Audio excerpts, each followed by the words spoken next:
comeback is just a setup or a comeback. My whole goal is to create 5 to 10 millionaires within the next 5 years. 80% of winning in business and winning in life is mindset. Be a victor, not a victim. All right, everyone, I have a very special guest, an industry legend in the online marketing, lead generation, specifically education space, but also so much more. Ruben Resendez, thank you so much for joining me, man. Dude, we've been trying to do this for a while. It's such an honor to do this with you. Such an honor. I have to thank you for what you've done for the industry and just doing this consistently. Something I didn't tell you is like, the hardest thing is to be consistent with content because everybody starts a podcast. At the beginning of the year, we'll probably see some different podcasts pop up over the next couple months, but then it fizzles out after a while because they're not consistent all the time. What it takes to stay consistent long term, what you've done is so tough to do. You've done the toughest thing that majority of people don't do. So thank you for that. Well, really appreciate it, man. That's why it's an honor to be on with you. Thanks for taking time out of your day and an extra day. We both stayed an extra day just to do this so we can actually do our business, which is why we're actually here. Yep. And yeah, it means a lot to me that you took the time the day after just to sit down with me. So feelings mutual, man. Feelings mutual. I appreciate it. Let's get everyone caught up on who you are and how you got to where you are today. Man, so it's a good thing we're going to do a podcast because the story will probably be a little bit lengthy in it too. Yeah. All right. So yeah, Ruben Resendez, founder and CEO of AdHere. We're the fastest growing education lead generation firm here in the U.S. So started AdHere about 13 years ago, but I got into the industry over 16 years ago. And the way I got into the industry was about 2008. Financial crash happened in 2008. And I was doing mortgages at that time, selling mortgages. Across the kitchen table. And me, I was born a little bit more introverted, so I'm a little bit more reserved. And even after going to one of these conferences, I've got to spend a day or two of kind of in my cave of like recharging and everything. Are you naturally an introvert? Naturally an introvert. I'm the same way. And that's why when I saw this industry, I just fell in love with it. I said, oh man, I could be behind the computer and I don't really have to talk to people all the time. And I could choose when to talk to people at conferences and stuff too. Like, awesome. I loved it from there. But I had to learn how to talk to people. I read books like How to Win Friends and Influence People. I still read so much about Tom Hopkins and learned his sales techniques and everything because in the mortgage industry, it was like sitting across the kitchen table from people. I thought like, oh, the smartest person always wins. If I just get super technical about how the mortgages work and everything like that, they're always going to buy. Nobody was buying at that time. So I learned like, oh, it's all about asking questions. So that's why being on this side, it's always a little different because I'm always used to asking a whole bunch of questions. That way I don't have to talk at all. So I was in the mortgage space and mainly selling mortgages and everything. Knew nothing about internet marketing. 2008 hits. The girl I'm going out with for about 3 months says she's pregnant with my son. So I'm like, great. All my clients dried up. 2008 hits. Financial crisis. I got $300 to my name. I've got a kid on the way. And I'm like, great, I got to go get one of those JOBs. All my friends that are all entrepreneurs and self-employed and such said, never get a JOB. A JOB stands for just over broke. Never sell your time for money. So I went kind of like hidden and disappeared from all of those friends and went and got a JOB. And I went onto Craigslist and found this internet marketing company. I knew nothing about it whatsoever. They were doing lead generation for education. And I don't even know what it is whatsoever, but I needed a job. It was paying a $30,000 salary at that time and like very small little percentage of commission. I don't even know what it is, but I just need a job. So I went and interviewed. They hired me on as an affiliate manager. And I was affiliate manager doing in an affiliate network.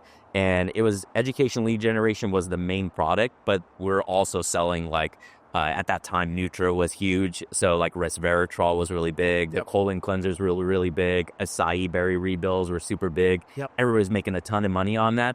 So I saw these affiliates that I was managing and they were like, just here's a list of 2,000 affiliates. Just call every single one of them and get them to run this link. I was like, I don't even know what the link is, but like, I'll tell them to run this link.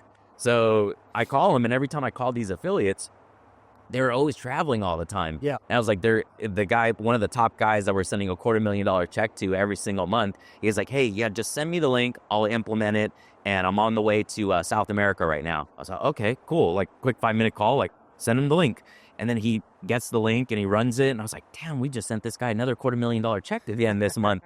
Like, let me call him again and say like, hey, is everything cool? Just want to make sure it's consistent. Everything is, yeah, just send me the link. I'm off to London right now. Just send me the link. So I send him another link. I was like, man, there's thousands of these affiliates that we're paying $250,000 a month to. At that time, it blew my mind. That was a lot of money at that time. I'm like, I don't know what the heck this thing is, but I need to know every person that's a part of this. I want to become friends with them. And I just became obsessed. I said, I want to know everything there is to know about this affiliate marketing, internet marketing thing that I knew nothing about. So I became obsessed. And that's when I was like going on a whole bunch of different forums. At that time, there was like Wicked Fire, Digital Point, all these other forums, just trying to learn as much as possible and learn who the players were in the industry. And so after a couple of years of doing that, once you're an entrepreneur and self-employed once, then that never really leaves you. That door doesn't really close. So that was always open in my mind of like, man, I'm making the founder of this company that I'm working for I'm making up 60% of this company's profits. Like, why don't I do this for myself? So that's when I started researching like my background. I grew up on the east side of San Jose, so many people say is like that's the wrong side of the tracks. Nobody in my family were ever entrepreneurs. My mom worked graveyard just to make a couple of extra bucks an hour. My dad worked a regular job at the water company and stuff. Nobody in my family's ever graduated college. I dropped out of college and had to get out of Weblog and everything like that too. So like nothing about me says I should be an entrepreneur, but there was this drive and this fire that was in me after reading so many books like Think and Grow Rich and reading about all these different entrepreneurs that came from more disadvantaged backgrounds than I came from that went and became successful and made all the huge brands that we know of today. So that inspired me and opened up the door to say, like, I think there's always a way to figure it out. Do you think if you didn't have those not setbacks, but challenges that most people don't have, that wouldn't have created the dog that drove you to become who you are today, doing what you do now? Like, let's say you didn't have your first son and that came years later, and that first job stuck. You think you would just be working for someone else? Dude, that's such a good question right there. And I think about that all the time because Steve Jobs has a really good quote where he says, you can't connect the dots looking forward. You can only connect the dots looking backward.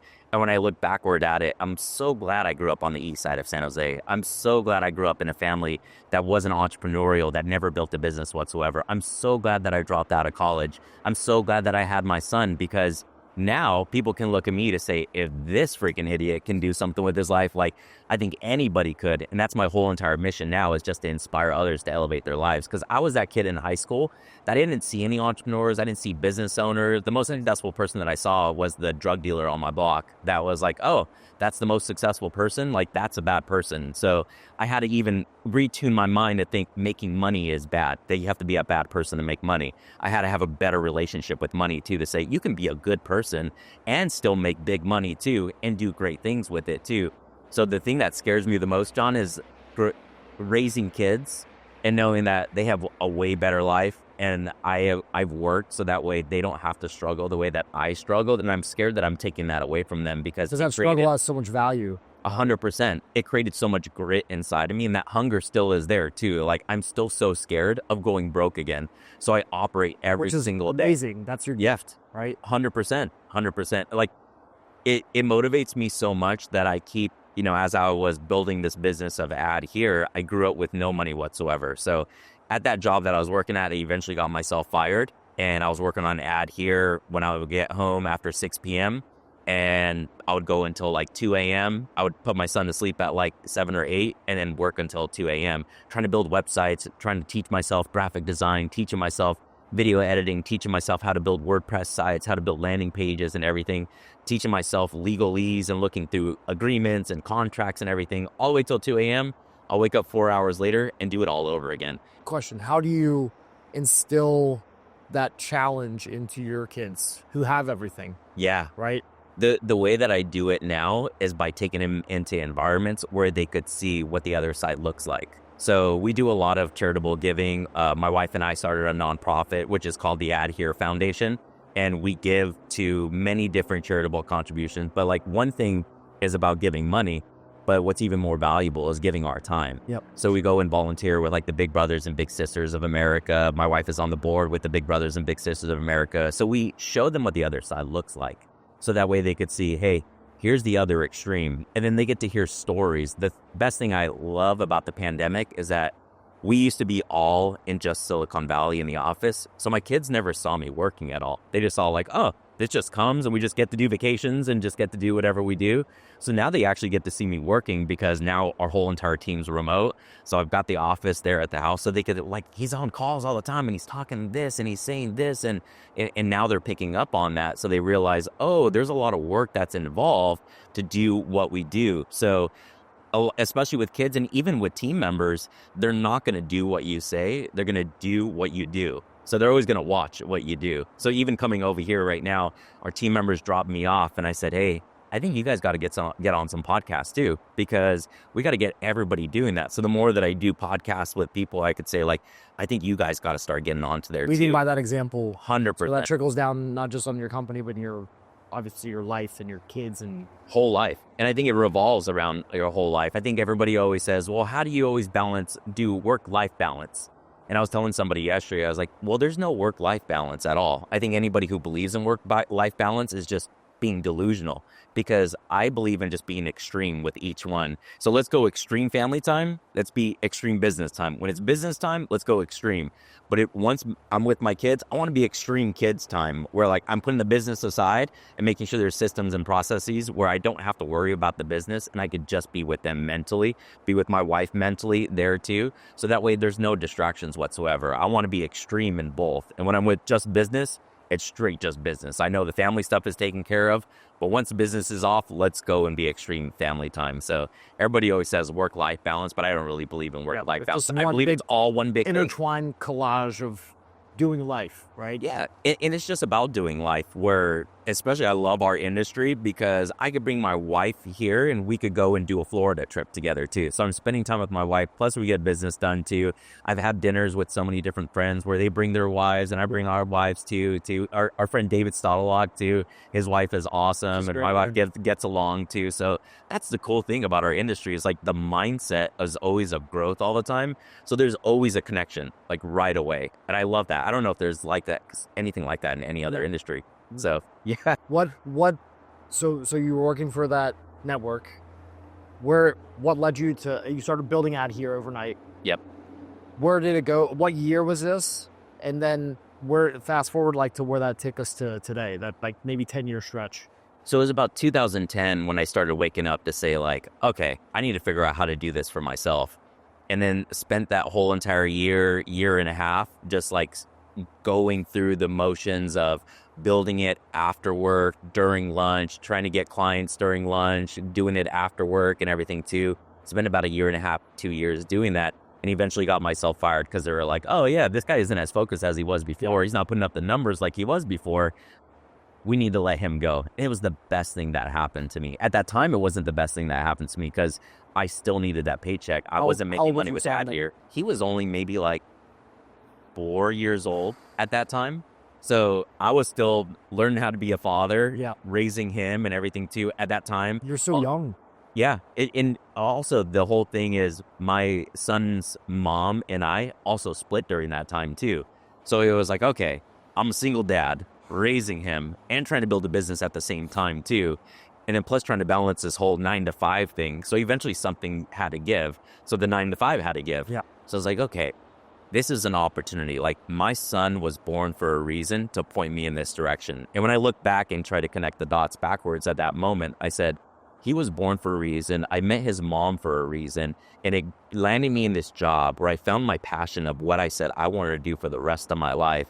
And I want to build a business in doing this. This is the only opportunity to do it. Whether I look stupid or not, I'm going to do whatever it takes. So I let my house go, lived on unemployment for like 6 months. Here in the US, we got unemployment for like 6 months, which is like, I don't know, $1,000 or something like that.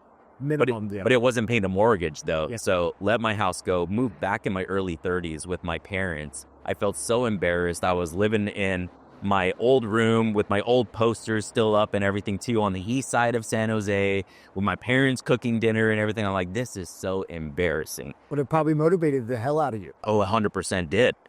I said, As soon as my son goes to sleep, I'm staying in this room in front of this computer and figuring this thing out. And I'm going to make as many calls as possible. I am just going to be as desperate as possible. I'm not going to sound desperate, but I am going to make any call possible. I'm going to make sure I get any client possible. Like, this thing has to work.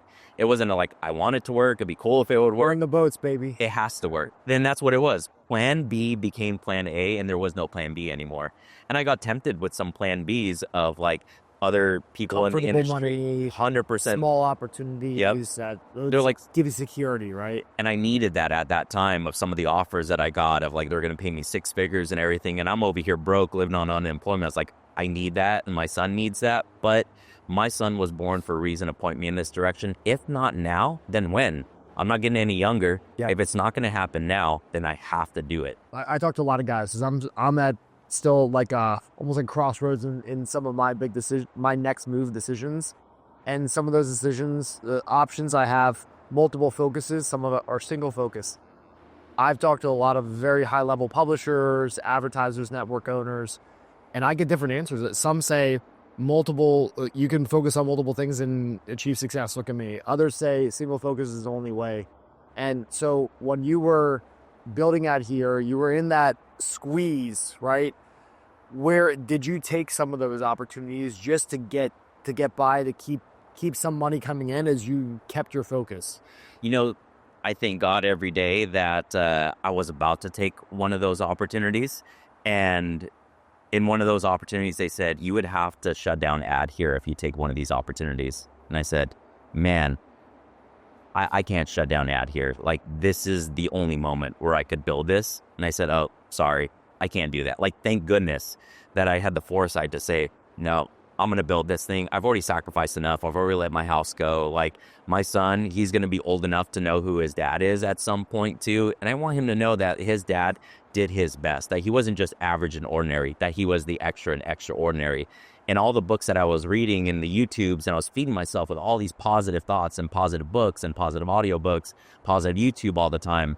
And they were always saying, just go for it, just go for it, just do it, just do it. And I was like, there's a pattern to success. And that pattern to success is just follow one course until successful. And that's what focus means, is follow one course until successful. And thank goodness I didn't get too blindsided with a whole bunch of other opportunities at that time too, other than that one opportunity. And I just went all in. And now, 13 years later, everybody knows me as the education guy because like nobody else is in education anymore. And I just continued to focus on it and continue to follow that course while everybody else was saying, oh, it's not easy anymore, don't do it, and everything. I was like, okay, that's cool, you're out. And then I just get more and more market share as more and more people hopped out of the space, and people just know, like, who am I going to go to? Ruben's been doing this for 13 years, so obviously something is working, is doing something right. So, and he's always trying to grow all the time. He's getting around the right people and trying to think differently too. So I believe in focus, follow one course until successful. But now in my stage of life and stage of career and stage of business, 13 years later, I'm realizing, okay, if I were to take some chips off the table with the business in the next 5 years to get the best multiple possible, there's something, and I've been talking to so many private equity people now, investors living in Silicon Valley. We are like always around VCs all the time and venture capitalists all the time. So I always try to feed off of them and I ask them tons of questions. And they're always like, to get the highest multiple is always quality of earnings, diversity of traffic sources, diversity of clients, diversity of verticals. So over the past 5 years, I've been building a team to say, okay, this team's taking care of education and we got people focused on the education vertical.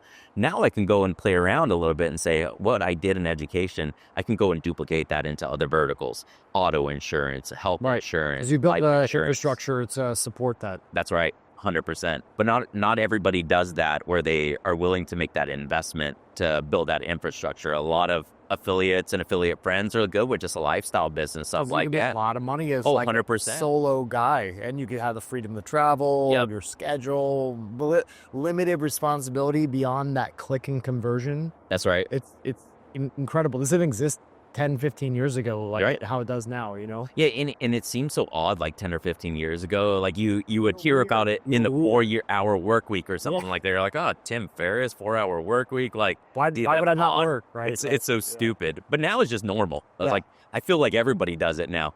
Everybody's doing something that's all remote, that you could just live the life Some that kind you of want. side hustle or something. Right. What was unique about education? Because I think this is really important as we look at what's popular today with debt relief, with ACA, with Medicare, or solar was government subsidy driven. What was unique at that time that gave you the reason to pursue education as the vertical, as the focus in your company? It was one, it's what I knew, because when I was working over at that company, I was the only person that was the affiliate manager plus working on the client side. So there was this ambition that was in me where I told the president at that time, where I was just an affiliate manager, and all of my affiliate friends that I made personal friendships with, they were like, give me more allocation. It's like somebody said, give me more cap. And I was going and telling our salespeople, like, can we get these people more cap? Can we get them? And they weren't selling enough to do it. So I told our president at the time, I called him coach. I was like, hey, coach, if these guys aren't getting it done, put me in there. I'll get it done too. So I was like, sure, I'll give you a couple accounts and go and grow them. So I eventually grew so many different accounts to $1 million a month and everything. So that way I could feed my affiliate friends too. And I just did it passionately. Yeah. I mean, I wasn't like rewarded off of it. I was just doing it because that's what I wanted to do. And these guys became my friends. So I felt obligated. I want to see them become successful. Yeah. And that's the whole inner drive, that I love seeing other people become successful. And it's interesting that the more we help other people become successful, the more that we become successful too. Yeah. It's just a universal principle that not everybody understands, but I've just seen it happen in my life in that way. So that just drove me a ton to do that. So it's what I knew. I knew all the clients. So when I left that company, all those clients loved working with me. They're like, dude, why didn't you tell me that you were leaving? I was like, I didn't know I was leaving either. I got fired. So they're like, how can we work together still? I got like 5 or 6 different calls. And they're like, all right, this is kind of a layup to say, well, let's do something together. Yeah. Yep. So I started the company with no money.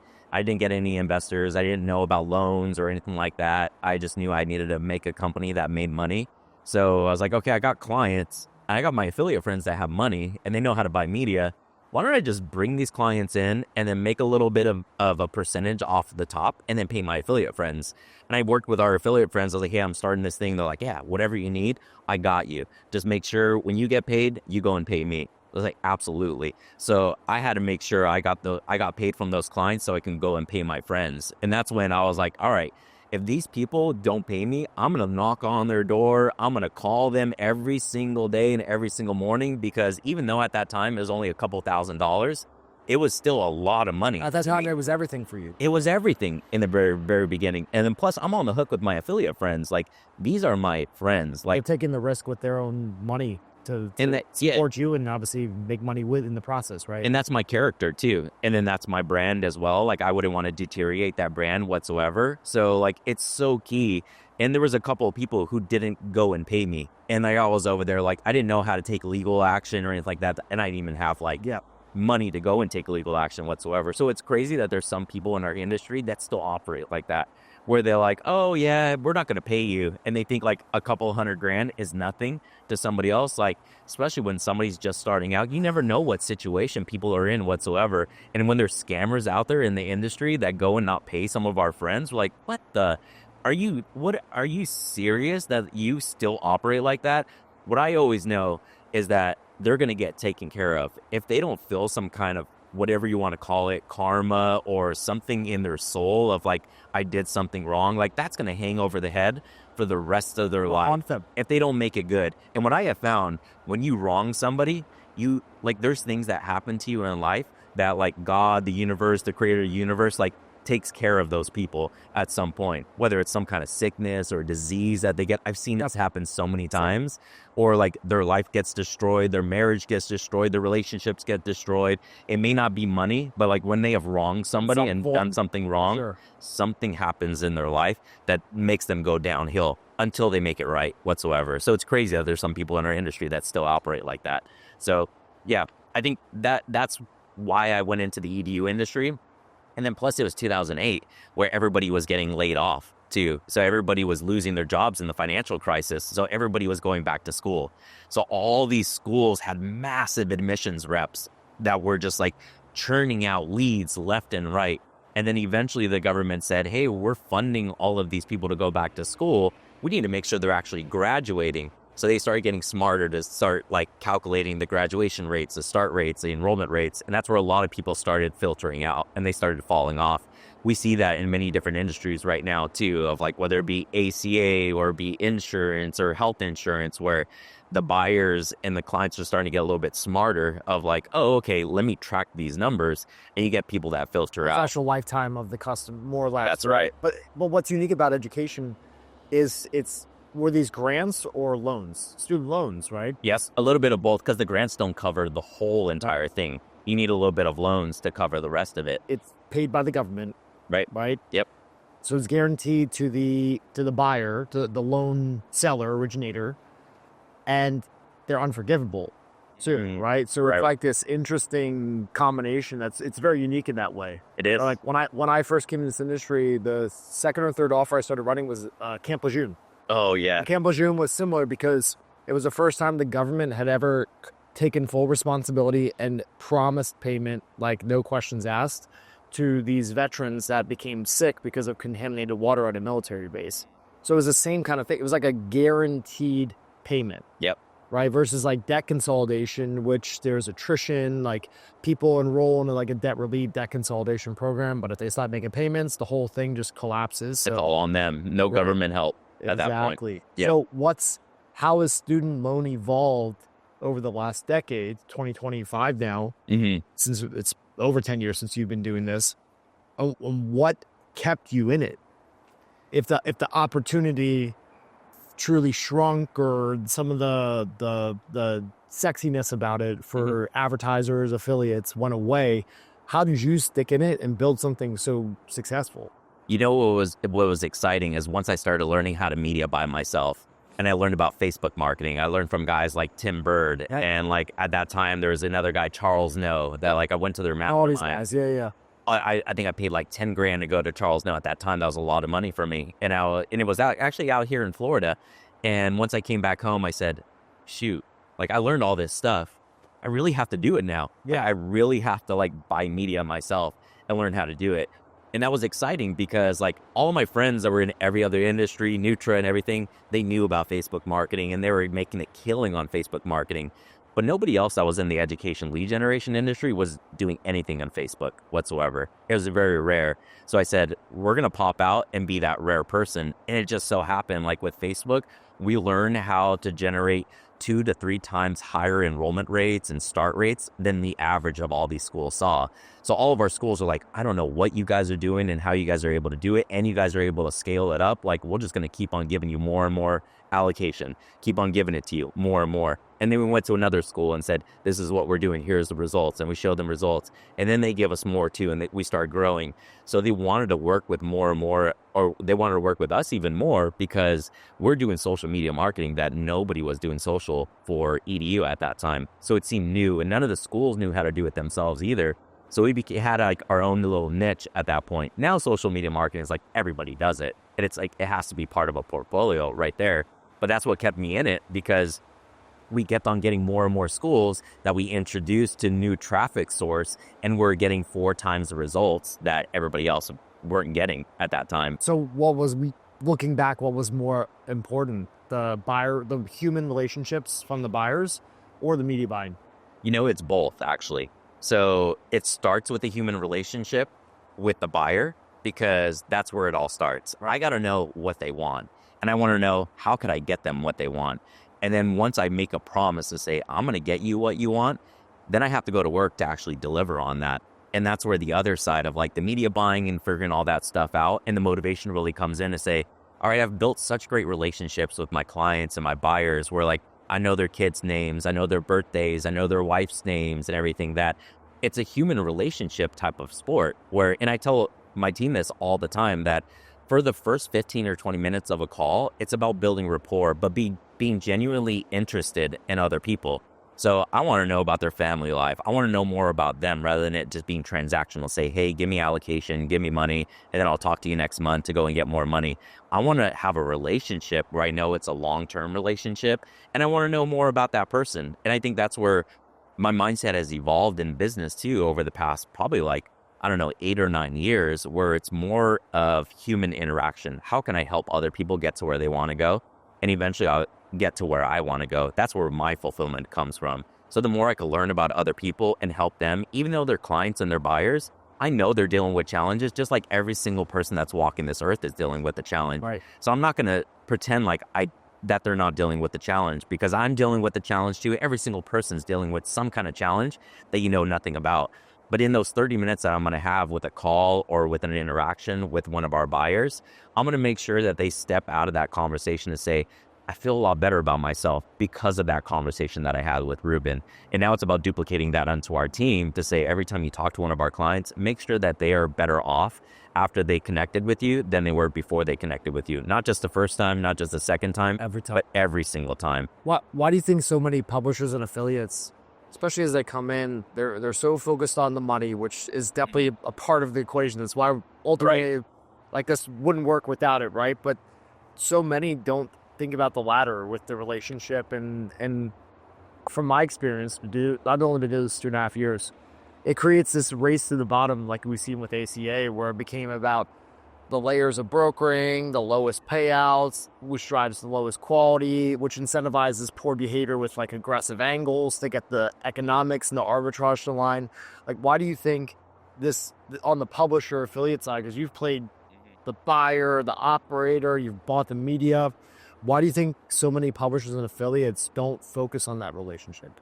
I think because they haven't been burned enough where they're long-term is one. And then two, a lot of affiliates, they don't have any other responsibilities. Like, they don't have a mortgage payment. They don't have a house payment. They're living a great nomad life where it's like, I go hop from one to this place to this place to this place. And that's awesome. That's a great life to live too.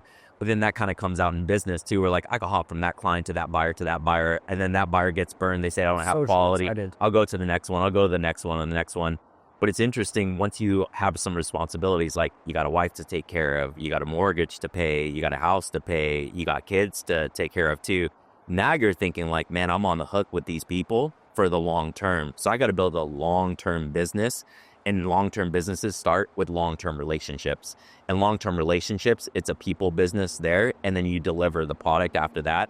So that's where I think the mindset changes at that point. Once you've been burned a few times and all of a sudden you start getting some responsibilities too, or especially when you have employees and you have team members. I treat my employees and team members like they're my family. I care more about them surviving than I do me surviving. So I want to see them successful. The last thing I want to do is have to say, we're going to have to let go of some team members because we're not delivering to where our clients need us to deliver. So when you have some team members and employees, now all of a sudden the responsibility is even bigger to build a long-term business rather than, we got burned, we're not going to get paid this month or anything like that. Then we'll figure out another client, another buyer to go and do it. So I think that's the thing, to build a long-term business and a sustainable business that is going to grow to a bigger amount. Then you got to have some responsibilities too. And some people never get those responsibilities, and that's fine. That's a great life to live too. Stay in a cycle, right? Yep. What if you had to start over today in 2025, and you understood media buying and the general idea of offers or verticals, but you didn't have the relationships with education? Mm-hmm. How would you start over? What would you focus on? I would come to these events and I would make as many meetings as possible. And I would meet with every single person. I would look down the whole entire attendee list and I would say, okay, what vertical am I going to go into and who is in that vertical? And I'm going to go and ping every single one of those people. I'm going to email them. I'm going to call them. I'm going to try to text message them. I'm going to also call every single person to say, how can I get a meeting with them? And I'm going to have a specific plan and agenda with every single meeting that I'm going to have. And I'm just going to plan out, I don't know, might be 40 meetings a day, but I'm going to max it out throughout the whole entire conference. And from that, at least 5 to 10 pieces of business will come out of that and relationships.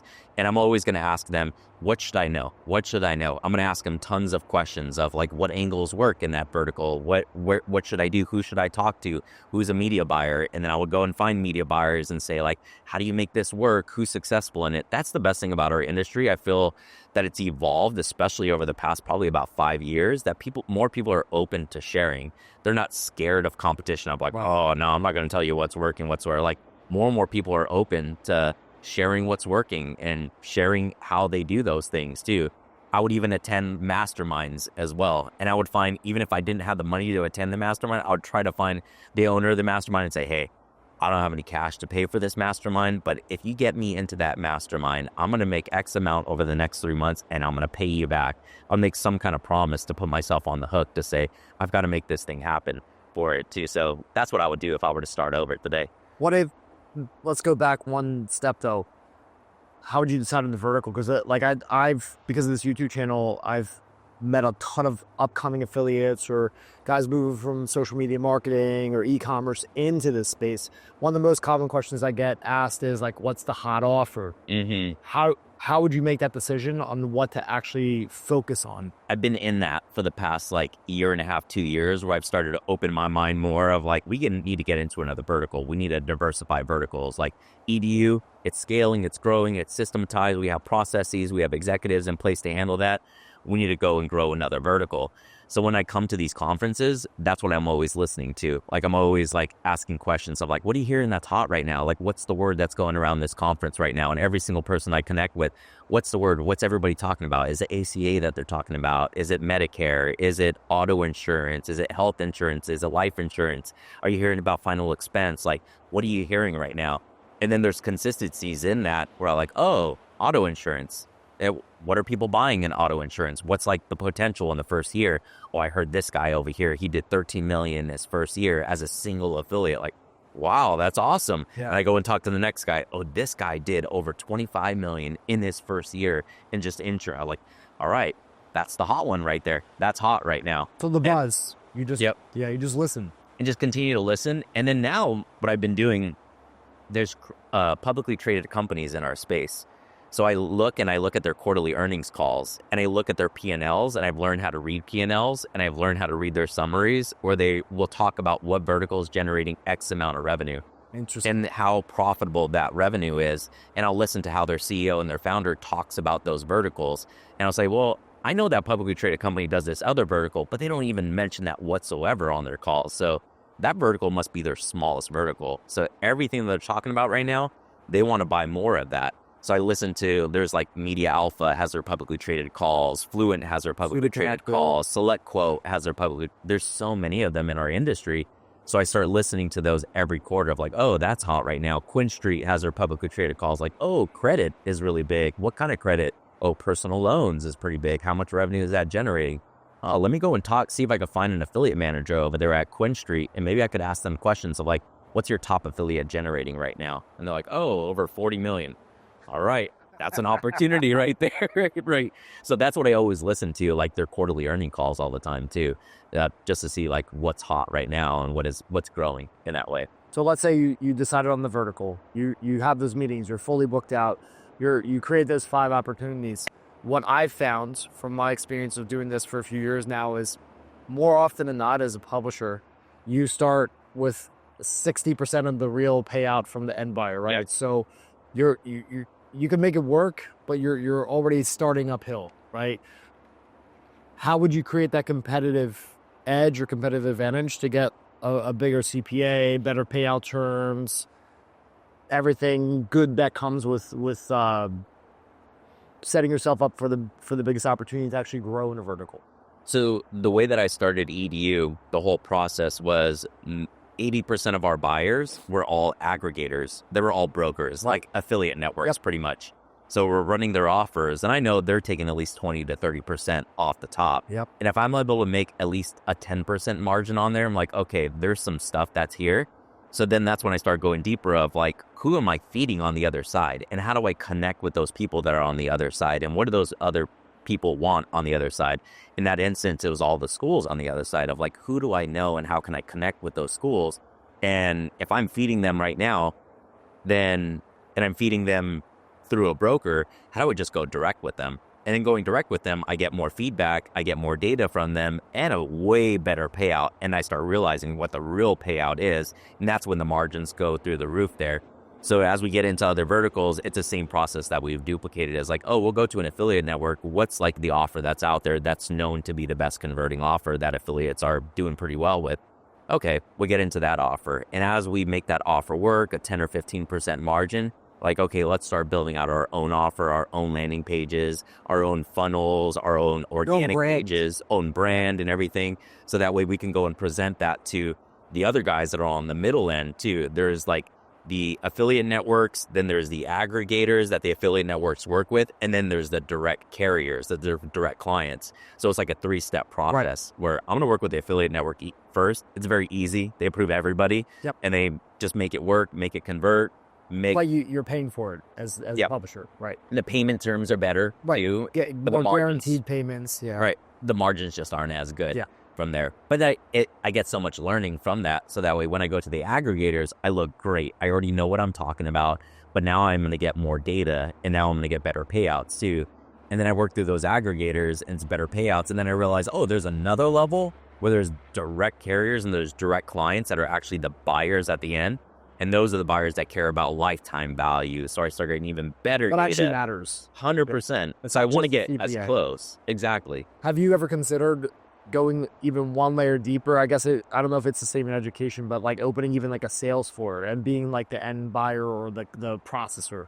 It's so crazy that you asked that too, because that's our vision.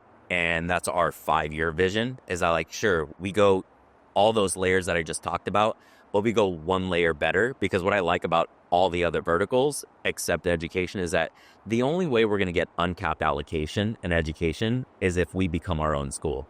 Now, if we become our own school, that's all these different hoops that we got to jump through, government agencies and federal stuff and everything. So what's a lower barrier of entry? Like what I love about the insurance space, all you have to do is have a health and life license. And you could build a health and life license sales force, and that sales force could sell those policies. And when you sell life insurance policies, for example, you get paid reoccurring commissions every single month. And that becomes even more attractive to a buyer. Now you have reoccurring monthly revenues coming in. Plus you have agents that are making cash and everything, where I can go, and my whole goal is to create 5 to 10 millionaires within the next 5 years. And to do that within the next 5-10 years, that's a sales force right there. Sales is the best way to do that. So in doing that, building out a sales force, we become the life insurance agency at that point. And now that's a whole new ball game where we're not even dependent on buyers to buy leads from us. We're buying leads from ourselves. Right. And now it's untapped. We can make it profitable here on the media side, and we make it profitable here on the sales side. You combine all that together, it's to the moon after that and scaling up. And that's the fulfillment formula right there, where we can also make people very successful as agents, and we're also successful as a business. And we become even more attractive that if we wanted to sell the business at one point, the multiple that you get on reoccurring monthly revenue that comes in is ridiculous. Big money. Oh, absolutely. Absolutely. And that's where multimillionaires also come from our company too, where like shareholders in our business also become very successful. One of the things that inspired me the most is I heard a interview by Steve Wozniak, and they asked him, what's the thing that you're most proud of? And Steve Wozniak said, I went and bought a house. It was an $8 million house over in the hills of Silicon Valley. And I looked to the left and I looked to the right, and all of them were our early Apple employees that were all with us. That was the most proud thing that I was most proud of. That's so cool. I said, that's what I want right there. That's what I want. Meaningful impact. Exactly. Meaningful impact is the key. And that's what I'm thinking of now, is more of legacy rather than like, yes, I love building a business. I love scaling a business, but that's kind of just my resume to go and make a meaningful impact on the rest of the world, where I feel like there's a bigger mission in my life to inspire others to elevate their lives. So that way we can go and change the world in a better way, rather than like, it started with just building a little business as an affiliate. And now it's just evolved into something way bigger than I could have ever thought in the very beginning. I think this is not the first time, but one of the first few times I've had a meaningful conversation about something beyond the money in this space. So I appreciate that, man. Yeah. Well, you bring it out in me. You bring it out because I know in you have that impact where you want to make an impact. It's probably one of the reasons why you do this podcast too, because you're making an impact on this industry, cool. Which is freaking awesome. A bunch of people come up to me, like I was telling you before we started, that they're like, yeah, either I'm here because of you doing this, I'm still learning, but thank you, or I was doing this and I was struggling with it, but I moved over to this. Look at all the sales and like revenues coming in. So that's cool. Like they might be my competitors, but like, or maybe not, but it's still cool. Like, and I know that'll come back 10x in some way, shape, or form that I'm not expecting in the future. And isn't that crazy to think about that? Like somebody saw one of your podcasts and got like one golden nugget, and they decided to change their life. They may have quit their job and started doing affiliate marketing, and then they did affiliate marketing and they started making more money than they ever thought before. And then their family's life changed. They started moving their lifestyle a little bit more to that. 5 to 10 years from now, they'll build a huge business, and they're like, there was this one podcast that I watched. So cool. It was by John. And he said this one thing, and they're going to be maybe you'll be even interviewing them at that point too. And it's going to be a trickle effect where it's going to change generations. Maybe they start nonprofits too that helps so many different organizations and people out there. That's the crazy part. And I love about social media and love about what you do is that you can affect so many different people that you don't even know that you're affecting. And you're just doing it because you want to do it. There's no other motive where it's like you get fulfillment out of doing this and doing it for the industry. But there's so much of an impact that is made on people that you never even met, but you'll meet them eventually at one point, and they're like, yeah, that one podcast I heard about changed my life forever. And that's crazy to think about. A lot of people ask me why I do this podcast, and I think you kind of asked that in some way. We sat down, and I don't really have like a specific answer, but like something I could tell you is, and this is what I usually tell people when they ask me. I say, selfishly, I got to sit down and ask the questions I'm most curious about. Selflessly, in a sense, I get to then share that with you and ask for nothing in return. So we're all evolving and growing and learning, in this space. Because the people that watch us they're going to sit here, I don't know, and probably talk for like an hour or so. Yeah. They're going to invest an hour of their time. They want to do well. They want to grow in this space. They want to be successful. And like you're able to share that with them. So like hats off to you, man. That's why I wanted to do this with you and staying here in Florida a little bit longer so that way we could do this, because my whole mission, like I said, everybody always like, they'll look at my Instagram and my social and stuff. They're like, yeah, you post every single day and you always throw these messages out. What are you selling? What is it that you're trying to sell? You have your course or anything? You're like, nah, man, I'm not selling anything whatsoever. I'm selling hope. I'm selling freedom. I'm selling inspiration to inspire you. If I can inspire one person to change their life, I feel like I've done my job here on this earth. That like now it's not even about the money. I know the money comes when you go and help more people get to where they want to go. And that's my whole business philosophy, is that if I help enough people get to where they want to go, I will eventually get to where I want to go. And that's just the way the universe works, is the more you give out, the more you get in return. And if more people understood that, we would be living in a different world, in a different place too. A lot of people are just like, how could I get, take, and they don't think about like, how could I give, and realize that you actually get even more in return when you give.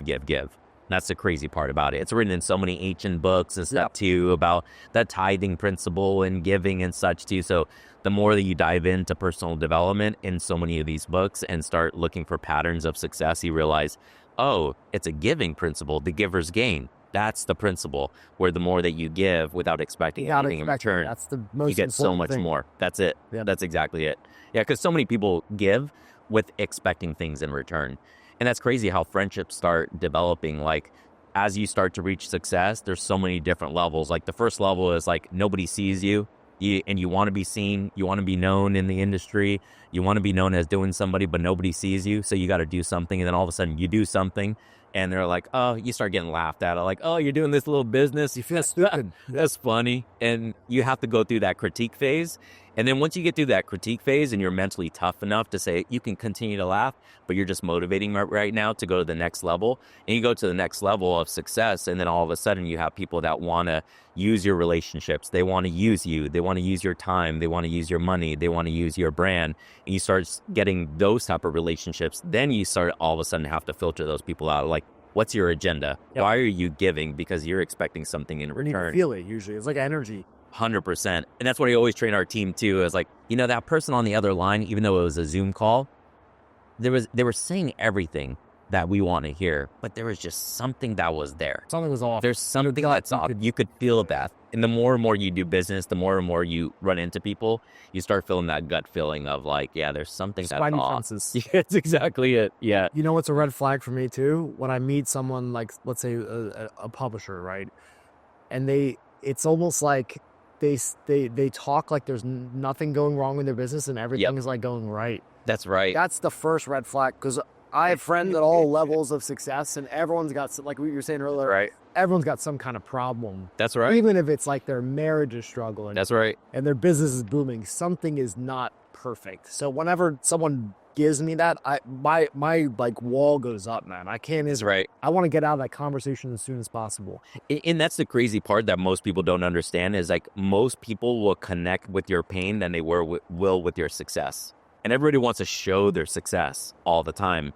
But not everybody's going to connect with just the success. They're going to connect more with your pain. More with the pain. Because they'll like, oh, shit. They can't like, relate to the, blowing money on Ferraris and stuff. Because they're not there yet, maybe, right? That's right. That's right.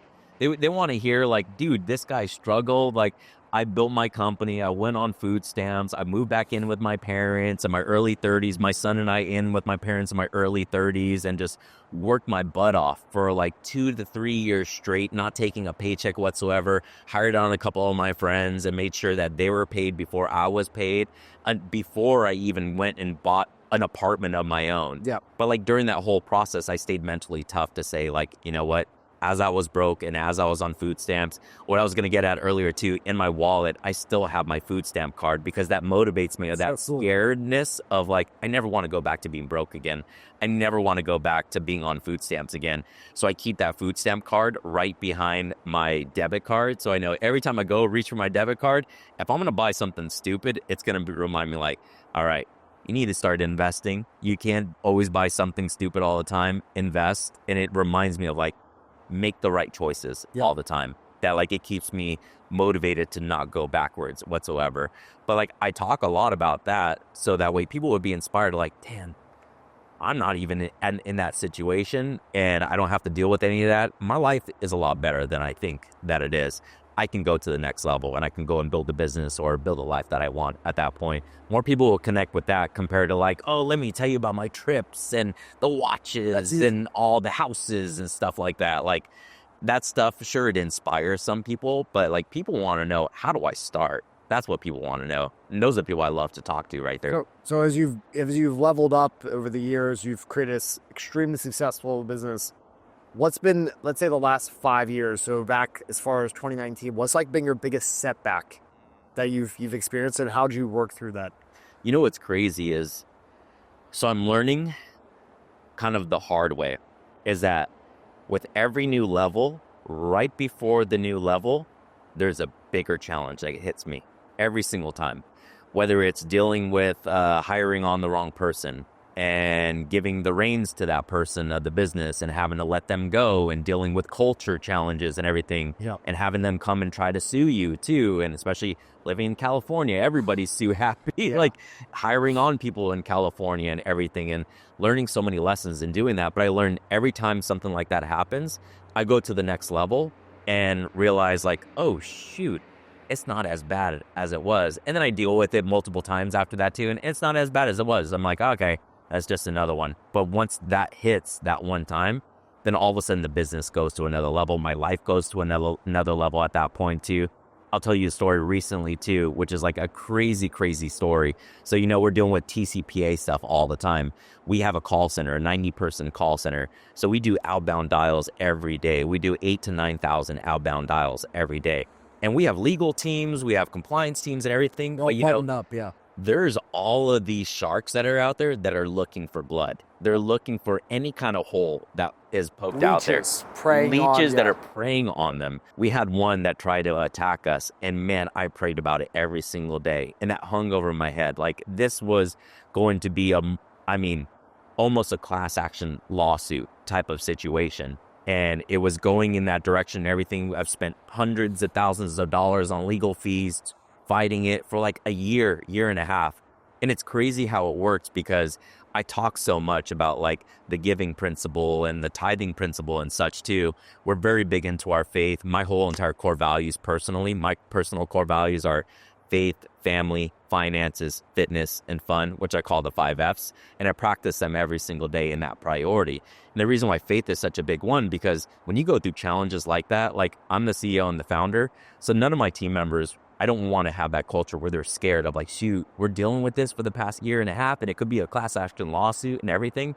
Big deal that happened recently in doing that. So some of our mentors or some of our pastors of our church, they have a huge church that they have, and they're like, talking about the tithing principle, about giving and charitable giving and everything. So there's a point where it's like, we're going to expand their church and the whole deal. So we're looking for big charitable giving. So I'm dealing with this whole challenge of like some kind of TCPA, could be a class action lawsuit and everything.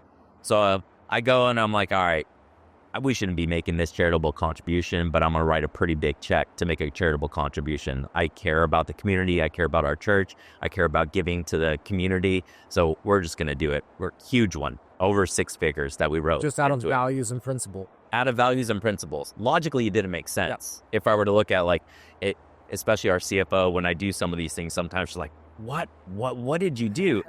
But then she also sees the numbers after that all of a sudden, after writing that check, literally like a week and a half later, I get a phone call where it says, hey, so I don't know what happened. And we didn't have all the proof that we needed to like overcome this challenge, but they decided they're just going to drop the case, that it's just done. And I was like, I'm not going to ask any questions behind it whatsoever. Our lawyers call us and say like, yeah, like we don't see this guy ever dropping cases at all, but he said he's going to drop the case completely. And I'm like, something, whether you want to call it universe, God, yeah, creator of the universe, what it is, but it's like one of those principles that it happens. And that's like one challenge that I could talk to you about. Like every level, there's a different challenge. That was like one of the challenges that we've dealt with as one of the big levels. And right after that, and this is where our CFO like starts coming into play, where she starts seeing the numbers get better. And all of a sudden the numbers get better and the revenue is taking off even faster than it was previously before. The gross profit takes off even faster than it was before. We start filtering out certain team members and stuff too. Compliance gets even better. We get even stronger from that. So every setback all is just a setup for a comeback and for the next level. Tony Robbins says the greater the setback, the greater the comeback. Yeah. And it's so true. I wish it weren't true, because like when you're in it and you're dealing with it, right? It is. And you're like, why do I have to deal with this? But that's where like the mental toughness really comes in. And after dealing with that once, like I'm kind of like, all right, now I know the process and I know the system. We can deal with bigger things now. What was the meaning that has for you, that experience? So the meaning of that was realizing diversifying the business and de-risking the business too, to make sure the business. So now I've been talking to so many different lawyers and de-risking the business, creating various different entities, learning more about how entities work and how they are all created and intertwined with each other, but then not intertwined with each other. How do we take risky assets and put them into other separate organizations that make sure that all of our team members are all safe, that if anything comes like that again, we're completely safe because we're completely buttoned up even more. We got even bigger insurance policies. We got even bigger compliance teams. We got even bigger compliance monitoring. We got so many different things that we established because of that. Like I'm so thankful that we went through that, so that way we have all of our stuff buttoned up where I don't have to worry about it anymore.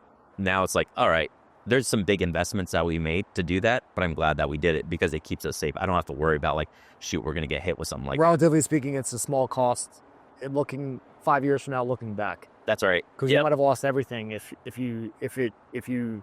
something was off in the process and you were fully liable, right? Like 100%. What a gift, man. So like one of my mentors told me this very early on. The first lawsuit that we got from a California employee that we let go and try to come back to us, and they're trying to get like, I think it was like $250,000 out of us, and saying like, hey, if you don't give me $250,000, then I'm going to say you did this and you did this and you threatened me and did that. And California labor laws are so heavy to the employee.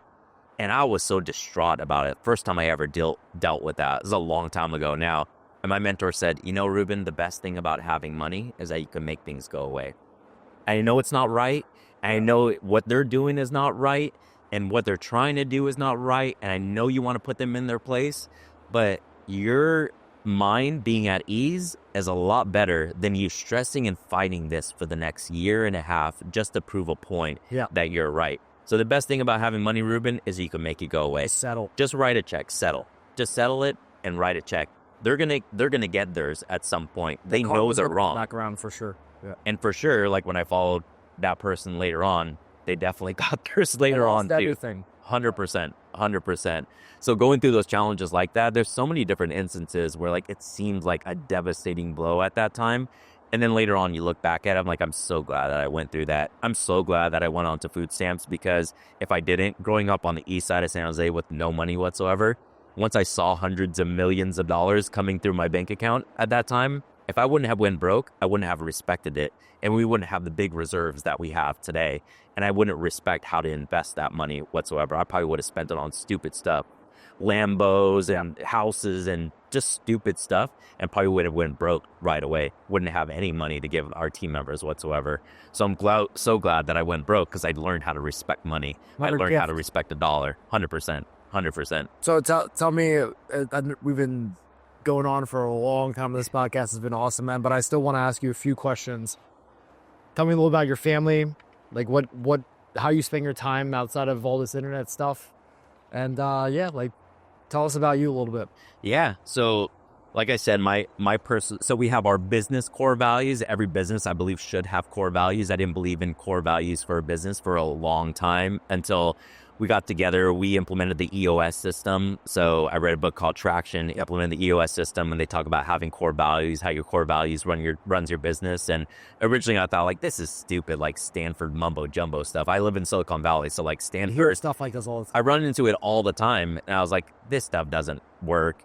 And then I realized once I implemented core values in the business, like, wow, when I'm gone, all the team members are operating under these core values that we stand for. And I drill it into them all the time that this is what we stand for. We stand for the 5 Ps, personal growth, personal accountability. Like, I say it every single month and make sure that, and I even hire, reward off of it, promote off of it and everything. So I realized, like, that worked in my business pretty well. Like, how about in my personal life?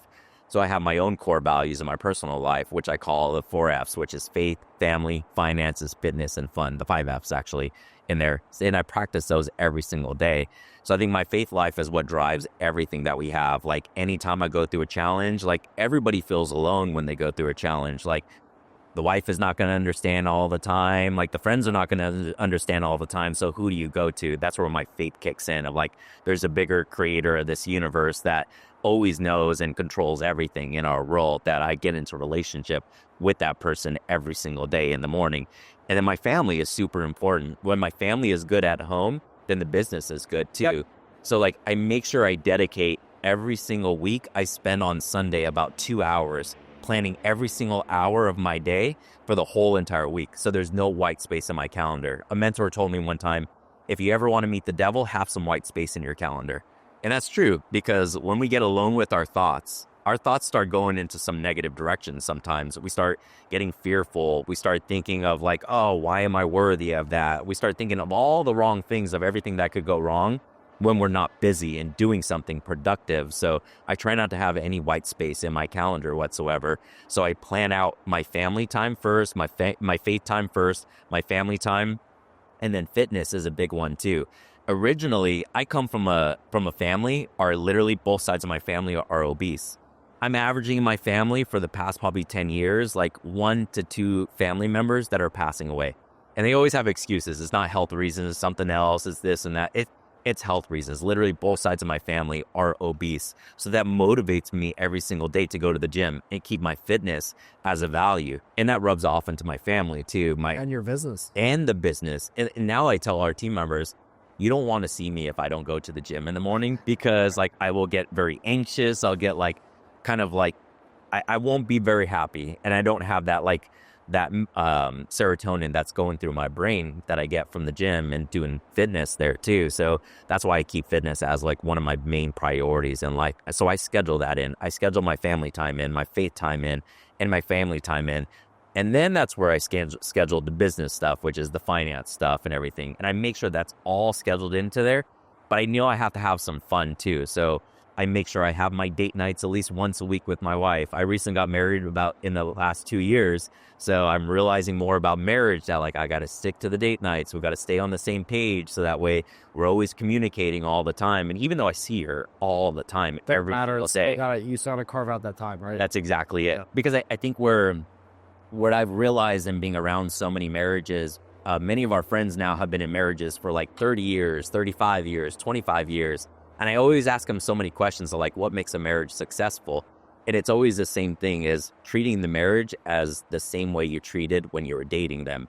So I got to have the date nights to make sure like, all right, I'm dating my wife still all the time. Even though we've been together for like 8 years, I'm still dating my wife every single day. And I want that to the end of my life of like always keeping it new, always keeping it fresh, as if like the first day that we met, and always like being excited about the relationship. So I got to make sure I keep that into the calendar. So that's where a lot of the fun comes in too. I love traveling with my wife. We like, once I get back this week, then we're going to do just a massage day where we're going to talk about our vision for the year. We're going to take my goals, take her goals, and then find combined goals of what we're working on in 2025 together and everything. So we'll just do a whole massage day. And then while we're relaxed, all right, let's talk about our goals for the whole entire year. So that's kind of how the life works all the time, and balancing it all out. But there is no work-life balance. There's just the extreme. So when I'm with the wife date night, just the wife, the phone goes away, and I'm taking the phone away. I'm hearing this podcast.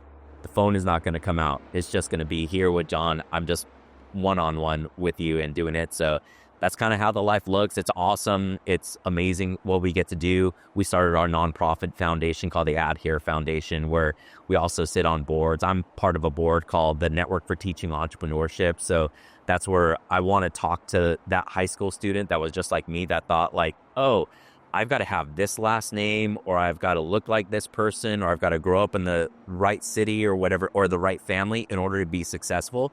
I want to talk to that high school student to say, no, like, look at me. I grew up in the same situation that you grew up in. Here, let me open the door to entrepreneurship. I didn't even know what entrepreneurship even meant when I was a senior in high school. So I want to talk to those students. So I sit on the board for the Network for Teaching Entrepreneurship. My wife sits on the board for the Big Brothers, Big Sisters of America. And we work with so many different nonprofits. We work very closely with our church, and we work with the First Harvest Food Bank, and so many different ones that we work with all the time. And you're a father. Yeah. 2 boys, right? 2 boys. Yeah. 2 boys. So my boys are awesome. They're teenagers now. So I've got a 15-year-old and a 16-year-old. Oh, wow. And the testosterone is high in the house. And these teenagers. Poor wife. So she's like, we need to have another baby. We need to have a girl. I need a girl. Even my cat is a boy too. So she is like, we need some kind of estrogen in here. So like the weekends, I love taking them to the football games. We live in San Jose. We always go to the San Francisco games. I love giving them experiences too. Like what's been amazing is like the more that we give, the more that we get back. And like, we also work with the 49ers Foundation too. So they've been able to give us like some amazing seats that we get to sit in all the time. Yeah, so, I see the pictures on social media. So cool. And it's wild, like what we get to experience and that our kids get to experience. And I love to give them those experiences. And now that they'll realize it as they get a little bit older, now it's just kind of regular to them that they're always used to those experiences. And I hope as they get older, they'll say like, oh, let me go and buy those experiences too, because that's just the normal of what how money should be used. Yeah. Not to buy fancy cars and watches only. Sure, if you enjoy it, it might just, right. My personal taste, it's all about the food, the time you share over that food, or the place you go and experience together, you know? And that's what a mentor told me early on. And I'm thankful that he did. That I was like, hey, we just hit this one milestone that I've been having on my vision board for like 2 or 3 years straight. And we hit this milestone as a business. I think I want to go and buy this car that's been on my vision board for a long time. He's like, Ruben, that's awesome. You already got a couple of those cars too. But, you know, why don't you take your wife on an experience, or take your family on an experience? Yeah. That's what's going to last for a lifetime. Some of my mentors are like 20, 30 years older than me. So they've experienced a lot of life. They've done it already. They've done both of those things. That's right. Yeah. And they're super successful too. And they're like, I bought all that stuff too. Experiences are what's going to matter. So that's like, okay. So now I went to my wife. I'm like, okay, let's go and find like the best hotel we can possibly get in Cabo San Lucas. Like we're going to go and like, we want to go experience that. And the more that we go and touch our dreams and touch our visions, the more that those become a reality and those become normal. And that's what I tell everybody is like, feel free to go and touch your visions, touch your dreams, like feel it, taste it, like go to the Ritz-Carlton and feel what it's like to say, like when you enter in there, oh, Mr. Resendez, great to meet you. Yeah. Let me walk you to the elevator and walk you to your room. And Mr. Resendez, anything else that you need? Right? It really is. And it's all about service. And I learned a lot about business that way too. Like, okay, people are going to pay $2,000 to $3,000 a night to stay at this hotel just because of the service that Greek should buy your name. And white. Same room, same bed, right? Yeah. It doesn't make a difference. It's the same bed. It's all comfortable too. It doesn't make. It's just because of the service level that you got. So I learned so much from doing that. So that's what we love to do. That's all the time. Dude, I know you got to run soon. Two last questions. What are you most proud of most recently, personally, professionally, or both? And what would you say to the up-and-coming publisher affiliate? You've already given them the roadmap of exactly how to come to a conference, green as anything, first time, and build something real. But what advice would you have for them too on top of that? Man, I'll start with the first one. And it's been interesting that you asked that question, because I was thinking about this today, because being around the conference over the past couple of days, ran into a couple of people who used to work for us, and now they've started their own business. And when I started thinking about it on the way over here, I'm like thinking of like, I've actually helped other people start their business too, where I was like, all right, they were working as an employee at another company. And then I said, hey, start doing this consulting thing. There's so much I could learn from you. And I became their first client as they were consulting. And they decided to leave that company and start their own business. And they started growing that business too. And I was thinking about, there's been about 5 to 6 different instances of that. I think that's what I'm most proud of, that somebody looked at me and they were in interaction with me.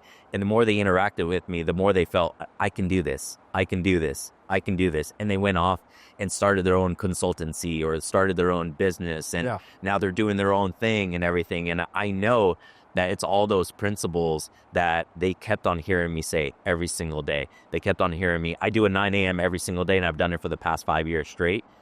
With every single one of our team members, where we do a positive quote of the day, where we talk about what's one win from the past 24 hours, what's one goal you're going to achieve for today, and what's a positive quote for us to talk about. And I'll kind of elaborate on that positive quote of what it means.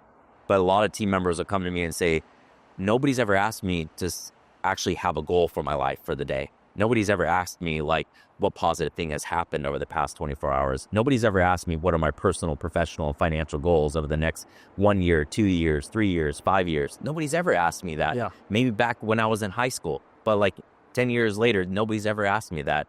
So I'm the most proud of that. I sparked something in like 5 to 6 people that went off to go and start their own business and start their own consultancy. I'm so proud of that. That's cool. I feel like that's my legacy. That like, oh man, you went and did that. You actually listened to some of the stuff that I said. Like, wow, I'm so proud of you. I'm so proud. Yeah. That's awesome, man. Yeah.